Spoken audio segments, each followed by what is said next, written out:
Hey Jay, happy birthday, man. The big 4-0. You need to be partying like a jungle animal on this birthday above all other birthdays because you know what? You have rock solid hardcore horror DNA. I know this because I've been talking to Lindsay and she told me all about that Horror Sanctum podcast and how you watched The Last Drive-In, which I truly appreciate because we need all the help we can get. But before I talk about your horror history and your horror credentials, I just want to give you a heads up. On May the 18th, your closest friends in the world are getting together to celebrate you, Jay. And that is because Lindsay and quite a few other people think that you're amazing. But Lindsay especially, for your big heart, and your thoughtfulness, and your 100% support for her. And so since she believes that, let's let her believe it for a little longer. I won't tell her about all the felonies, but we mutants have to stick together. So anyway, Lindsay also told me that you guys have had some challenging years, and so I want you to hit your 40s running. Put that all behind you. Kick some ass. And I do this thing called drive-in astrology to figure out how people turned out the way they did. And you, my man, happen to have been born in it may be my favorite year in the whole history of horror, 1984. And so I want to impress on you the depth of your heritage. And I want to implore you to binge watch some of the stuff that was coming out in theaters at the same moment that you were coming out of your mama's womb. So in 1984, we had The Terminator, the original one, back when Arnold the Barbarian was still a drive-in actor, and back when James Cameron was just a little boy playing with special effects. We had The Toxic Avenger, Lloyd Kaufman's finest moment, the original one of that, before the series became lame. We had Silent Night, Deadly Night, the original Silent Night, Deadly Night, which got picketed by the PTA. So it's really the foundation film for Christmas horror. All right, so just those three movies alone would make that an amazing year, but that's only the beginning. We had A Nightmare on Elm Street, Wes Craven's finest moment. We had Ghostbusters, one of the highest grossing horror movies in history. We had Friday the 13th, Final Chapter.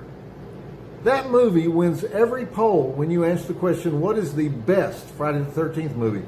We had The Company of Wolves, Brit movie. The Brits are, you know what they do good? They do gothic good. And that was a great gothic movie. Angela Lansbury, David Warner was in that. Body Double, Brian De Palma's Hitchcock ripoff with Melanie Griffith. And one of my favorite personal all-time movies, Night of the Comet. Kelly Maroney, Mary Warnoff, one of the most original movies of the 80s.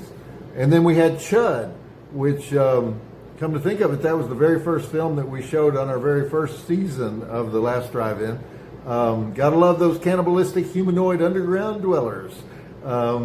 We had Children of the Corn in 1984, starring He Who Walks Behind the Rose, Courtney Gaines, Linda Hamilton, R.G. Armstrong, what a cast. We had Drew Barrymore in Firestarter. We had Gremlins, Corey Feldman, Phoebe Cates.